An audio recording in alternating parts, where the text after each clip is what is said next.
જય શ્રી કૃષ્ણ, જય સ્વામિનારાયણ. આજે આપણે રામદેવ અવતારમાં પહેલો તબક્કો કે રાજા અજમલજીને વાંજા મેણું એ બાબત ઉપર વાત કરવાના છીએ. હે વહાલા શ્રોતાજનો, આપણા ભારત વર્ષમાં 13 સૈકામાં આપણી દિલ્હીની ગાદી ઉપર તુંવાર વંશમાં અનંગપાળ તુંવાર રાજ્ય કરતા હતા અને એને 2 દીકરીઓ હતી. તેમાં એક અજમેરમાં અને એક કનોજમાં. અનંગપાળને દીકરો ન હોવાથી દિલ્હીની ગાદી અજમેરવાળી દીકરીના દીકરા પૃથ્વીરાજ ચૌહાણને પ્રસ્તુત કરવામાં આવી, જેના કારણે કનોજવાળી દીકરીના દીકરા જયચંદ રાઠોડને ઈર્ષા થઈ અને જેને કારણે કુસંપ વધ્યો અને ઘોરી શાહના પક્ષમાં ભળી પૃથ્વીરાજને હરાવી દિલ્હીની ગાદી મુસલમાનોએ હાથ કરી. ત્યારથી આપણા દેશમાં પરદેશની સત્તા આવી અને આપણો દેશ ગુલામ બન્યો. તે અરસામાં તુંવાર વંશના દાદા રણસિંહે મારવાડ દેશમાં પોકરણ ગઢ વસાવીને પોતાની હુકુમત રાખી અને તેઓને ત્યાં અજમલજી નામે કુંવર થયા અને તે પોકરણ ગઢના રાજવી થયા અને એમને મિણલદે નામે રાણી હતા. તેઓને સંતાનમાં દીકરો ન હતો, જેથી તેમને વાંજા મેણું હતું, જેનું તેમને બહુ જ દુઃખ રહ્યા કરતું હતું. બંને રાજા રાણી ઈશ્વરના પૂર્ણ ભક્ત હતા, તેમજ ગોકુળવાસી નંદ જશોદાનો પુનઃ અવતાર ગણાતો, જેથી તેઓ ઈશ્વરમાં અનન્ય ભક્તિ રાખતા હતા. આ અરસામાં હિન્દુ સમાજમાં યવન કહેવાતા મુસલમાનો વટાળ વૃત્તિ ચલાવી, કબર પૂજા કરાવી અને પીર ધર્મ કહેડાવતા, જેથી અજમલજી જેવા સનાતની ધર્મને બહુ જ દુઃખ થતું. વાંઝાપણાને કારણે અજમલજીનું જીવન ખારું ખારું લાગતું હતું. એક વખત રત્ના રાયકા નામના રબારી કોમના 4-5 જણાઓ પોતાના દીકરાની વહુને આણું વળાવવા જતા હતા. તેવામાં અજમલજી ઘોડે સવાર થઈને સામા મળ્યા. ત્યારે રત્ના રાયકાઓએ અપશુકન ગણ્યું અને તેઓ પાછા વળી ગયા. અજમલજીને નવાઈ લાગી અને પૂછપરછ કરી, આગ્રહ કર્યો અને અભય વચન આપ્યું. ત્યારે રત્ના રાયકાઓએ વાંઝાપણાથી અપશુકન થયા ને એવી ચોખવટ કરી અને આ સાંભળીને અજમલજીને ખૂબ જ આઘાત લાગ્યો છે અને પોતાનું જીવન અતિશય ખારું લાગવા માંડ્યું છે. ઉદાસી થઈ અને પોતાના રાજમહેલમાં જ્યાં મિણલદે ઝૂલા ઉપર હિચકતા હતા ને ત્યાં આવ્યા અને રાણી મિણલદેને કહેવા લાગ્યા, કહે અજમલજી સુનો રાણી મિલણદે, વિપરીત કથા હમારી, વાંજ્યા મેણા બહુ દોયેલા, અપશુકનથી ભરેલા, પૂર્વ જન્મના પાપ આપણા, વિવેકથી વાત વિચારો, પુત્ર વિના મહેલ સૂના, ઉજ્જડ લાગે ભૂમિ સારી, જીવતર થયું છે આ કરવું, કેમ જીવાય આ સંસારમાં, ઉપાય બતાવો રાણી તમે, નહીતર અમો નહીં રહેનારા. આવી રીતે મૂર્છાગત થઈ ગયા અને મૂર્છાગત થતાં રાણી મિણલદે વ્યાકુળ થઈને વીંજણાથી પવન ઢોળવા લાગ્યા, તેમજ પાણીનો છંટકાવ કર્યો અને જેથી અજમલજીને મૂર્છા વળી અને તે બેઠા થયા અને એકદમ ઉદાસ થઈને બેઠા. જેથી રાણી મિણલદેએ પ્રેમપૂર્વક અજમલજીને આશ્વાસન આપ્યું અને કીધું કે હે સ્વામીનાથ, આપણે જે વાંઝા મેણું છે તેમાં મારો અંતરાત્મા એમ કહે છે કે જરૂર આમાં એક ઈશ્વરીય સંકેત છે. ભૂતકાળમાં ઘણા ભક્તોએ ઈશ્વરની આરાધના કરી અને પુત્ર વરદાન મેળવ્યા છે. બધા દેવોમાં ભગવાન શિવ ઘણા જ દયાળુ છે અને તેઓ જલ્દી પ્રસન્ન થઈને દરેકની મનોકામના પૂરી કરે છે. તો તમે કાશી પ્રમાણે પુત્ર વરદાન મેળવો એમ મને લાગે છે, જેથી કોઈ પણ જાતની ચિંતા કર્યા સિવાય તમે કાશી વિશ્વનાથ જવાની તૈયારી કરો. હું તમને ભાતું તેમજ ધરમવાની સામગ્રી તૈયાર કરી આપું છું. આવી જ્ઞાનપૂર્વકની રાણીની વાત સાંભળીને અજમલજીને આશાનો દીપક પ્રગટ્યો છે અને કાશી તરફ જવાનું પ્રયાણ કર્યું છે. મુસાફરી કરતાં કરતાં કાશીનગર આવી પહોંચ્યા છે. ગંગાજીમાં અજમલજીએ સ્નાન કરીને ગંગાજળની જારી ભરી અને કાશી વિશ્વનાથના મંદિરમાં આવી અનન્ય ભાવથી ભગવાન શિવનો અભિષેક પૂજા કરી અને ધ્યાનપૂર્વક અનન્ય ભાવથી શિવ સ્તુતિ કરવા લાગ્યા. આ પ્રમાણે અજમલજી રાત દિવસ અન્ન જળ વિના 3 દિવસ સુધી અખંડ સુરતામાં ભગવાન કાશી વિશ્વનાથની સ્તુતિ કરતા હતા. એવામાં રાતના સમયે તેજોમય તેજ સ્વરૂપે ભગવાન શિવ સર્વનું કલ્યાણ કરવાવાળા અજમલજીને સાક્ષાત દર્શન રૂપે પ્રગટ થઈને દિવ્યવાણી ઉચ્ચારીને કહ્યું કે રાજન, તું બહુ જ ભાગ્યશાળી ધર્માત્મા છે, માટે તું દ્વારકા જા અને તેને ભગવાન વિષ્ણુ રણછોડ રાય પ્રસન્ન થશે, તારી પ્રાપ્તિની મનોકામના પૂર્ણ કરશે. આવી દિવ્યવાણી સાંભળી અને અજમલજી બહુ જ હરખમાં આવી અને ભગવાન શિવના સ્વરૂપને સાષ્ટાંગ દંડવત પ્રણામ કરવા લાગ્યા. ત્યારબાદ પ્રાતઃકાળે નગરીમાંથી ગંગાજળની કાવડ લઈ અને પોતાના રાજ્ય પોકરણગઢ આવ્યા અને રાણી મિળલદેને બધી વીતેલી કથા કહી સંભળાવી. અને આ વાત સાંભળી રાણી મિળલદે અતિશય ભાવાવેશમાં આવી ભગવાનને વારંવાર બંને રાજા રાણી વંદન કરી અને ગુણગાન ગાવા લાગ્યા છે. રાણી મિળલદે દ્વારકાધીશના દર્શન માટે દ્વારકા આવવા અજમલજીને વિનંતી કરવા લાગ્યા છે કે રાજા અજમલજીએ મિળલદીને કહ્યું કે રસ્તો ઘણો જ વિકટ છે, તમે આવશો ને તો કદાચ વિઘ્ન આવશે, માટે હું એકલો જાઉં. તમારા વતી હું ભગવાનને વંદન કરીશ, માટે તમે આવવાનું બંધ રાખો ને તો સારું. આવી પોતાના પતિની આજ્ઞા થવાથી રાણી મિળલદેએ જવાનું મોકૂફ રાખ્યું. અજમલજીએ જવાની તૈયારીમાં ભગવાનને માટે પ્રસાદમાં પાકના લાડુ તૈયાર કરાવ્યા અને અજમલજી માટે ભાથું વગેરેની બધી તૈયારીઓ કરાવી. આ બાજુ અજમલજીએ પોતાની મુસાફરી માટે સારો ઘોડો તેમજ જોઈતી સાધન સામગ્રી તૈયાર કરાવી. સારું મુહૂર્ત જોઈને અજમલજી દ્વારકાના પંથે ચડ્યા છે અને પંથ કાપતા 5 દિવસ દરમિયાન એ દ્વારકા નગરીમાં આવી પહોંચે છે. ત્યાં ગુગળી બ્રાહ્મણ પંડ્યાને ઘરે પોતાનો ઉતારો કરી અને ગોમતીમાં સ્નાન કરી દ્વારકાધીશના મંદિરમાં ગંગાજળ તેમજ બીજી સામગ્રીથી ભગવાનની પૂજા કરીને ભગવાનને રીઝવવા ભગવાનની સ્તુતિ કરવા લાગ્યા છે. પણ ભગવાન કાંઈ પ્રકટ થયા નહીં અને કાંઈ અજમલજીએ ધરાવેલા પ્રસાદ પણ આરોગ્યા નહીં. આમ અજમલજી અન્ન જન અને બધું ખાધા પીધા વગર 1, 2, 3 એમ સતત દિવસો સુધી પ્રયાસ કરે છે પણ કાંઈ વળતું નથી. જેથી અજમલજી ખૂબ જ વ્યાકુળ થઈને બહાવરા જેવા બની ગયા અને મગજની સમતુલા ગુમાવીને ગાંડા જેવા બની અને મંદિરમાં આમ તેમ ફરવા લાગ્યા. એટલે પંડ્યાએ અજમલજીનું આવું બહાવરાપણું અને દીવાનપણું જોઈ અને બીક લાગી કે રખીને આ માણસ મંદિર તેમજ મૂર્તિને નુકસાન પહોંચાડશે. કારણ કે પ્રસાદનો લાડુ ભગવાનની મૂર્તિ તરફ ફેંકી ગંદવાડ કર્યો હતો અને વધુ કાંઈ કરી બેસે તે પહેલાં એણે અજમલજીને કીધું કે આ મંદિર અને મૂર્તિ તો સ્થાપેલા છે, એ તમને કાંઈ જવાબ નહીં આપે. સાચી વસ્તુનું પારખું લેવું હોય ને અને તમારામાં સાચી ભક્તિની ટેક અને શ્રદ્ધા અને વિશ્વાસ હોય ને તો સાચી સોનાની દ્વારકા આ રત્નાકર સમુદ્રમાં પ્રલય થઈને ડૂબી ગઈ છે, તો તમે ત્યાં જાઓ.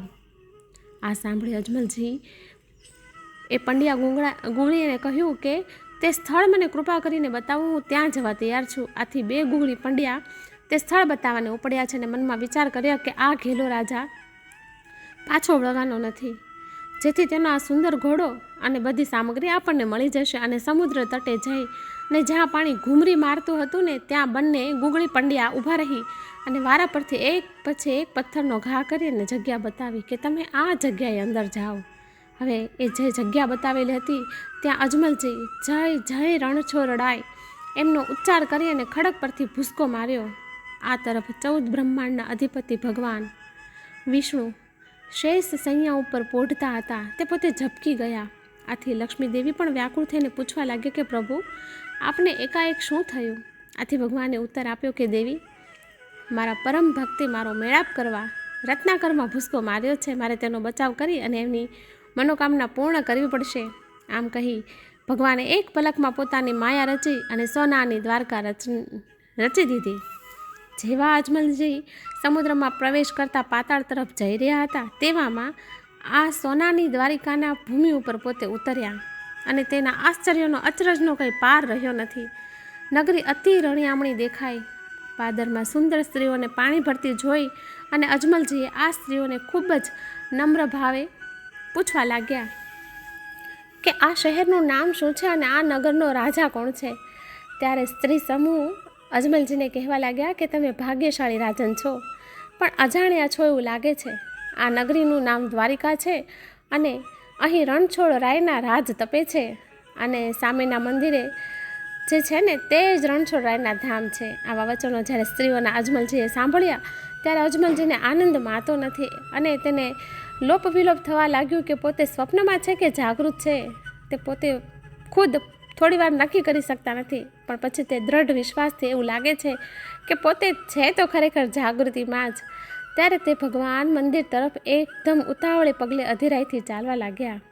આખરે અજમલજી ભગવાનના નિજ મંદિરમાં આવી પહોંચ્યા. ત્યાં ભગવાન બિરાજમાન હતા.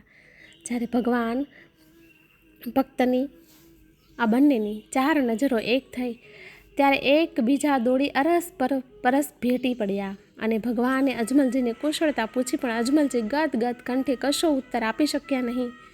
ભગવાને અજમલજીને પ્રેમપૂર્વક ભેટી અને આસન આપી અને બિરાજમાન કરાવ્યા. જ્યારે અજમલજીએ ભગવાન સન્મુખ જોયું ત્યારે ભગવાનના કપાળમાં પાટો બાંધેલો જોયો. આથી અજમલજી વિસ્મય પામીને પ્રભુને પૂછ્યું કે તમે તો 14 લોકના અધિપતિ પણમાં છાંયને છોંય કરી શકો છો, અને તમને પણ આ દુઃખ કેવી રીતે થયું છે?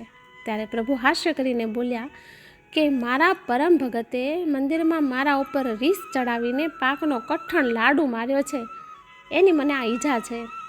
આ વાત સાંભળતા અજમલજીએ પોતે જે લાડુ મૂર્તિ ઉપર ફેંક્યો હતો ને એની સ્મૃતિ થઈ આવી અને ખૂબ જ પસ્તાવો કરી અને દિલગીર થઈ અને માફી માંગવા લાગ્યા. ત્યારે પ્રભુએ કહ્યું કે દિલગીર થવાની જરૂર નથી, તમારો હાથ મારા કપાળમાં ફેરવી લ્યો, જેથી મને પૂર્વ સ્થિતિ મળી જશે. આ રીતે પરમ કૃપાળુ પરમાત્માએ પોતાના ભક્તોનું વિરોધ વધારવા આ કૌતુક રચ્યું અને અજમલજીએ પોતાનો હાથ પ્રભુના કપાળે ફેરવ્યો, જેથી જેવું હતું એવું યથાવત થઈ ગયું. પરમ કૃપાળુ પરમાત્માએ અજમલજીને કહ્યું કે તમે જેને માટે આવ્યા છો તે મનોકામના તમારી સિદ્ધ થશે, અને આજથી 9 માસે તમારે ત્યાં દીકરો થશે એવું મારું વચન છે. પણ અજમલજીને આ વાતનો સંતોષ થયો નહીં અને પ્રભુ પ્રત્યે અજમલજી બોલ્યા કે હે દીનાનાથ, મારે તો હવે જવું નથી, અહીં તમારા ચરણોમાં જ રહેવું છે, જવાની ઈચ્છા જ નથી. ત્યારે ભગવાન શ્રીમુખ બોલ્યા કે રાજન, તમે અહીં રહેવાનું કહો છો, પણ ઘરે તમારી વાટ જોતા હશે અને તમારે જવું જોઈએ, અને તમે સંસારમાં પુત્ર પ્રાપ્તિનું તેમજ બીજા સુખ ભોગવીને મારી ભક્તિ કરી અને પછી તમે મારા લોકમાં આવશો, માટે મારો આગ્રહ છે કે તમે વિદાય લ્યો. ત્યારે અજમલજી પ્રભુ પ્રત્યે બોલ્યા કે મહારાજ, તમે મને સામે ચાલીને પુત્ર પ્રાપ્તિનું વચન આપ્યું છે, પણ મેં તો કંઈ કહ્યું જ નથી, એ બાકી છે જે તમે હજુ સાંભળ્યું નથી. ત્યારે પ્રભુ પ્રસન્ન થઈને બોલ્યા કે તમે મારા અનન્ય વહાલા ભક્ત છો, તમારી ઈચ્છામાં આવે ને તે વરદાન માંગી લ્યો, હું તે આપવા કબૂલ છું. તમારા ભક્તજનોથી મારે વધારે બીજું શું હોય? આ રીતે પ્રભુજીએ અજમલજી પ્રત્યે વરદાન માંગવા વચન આપ્યું.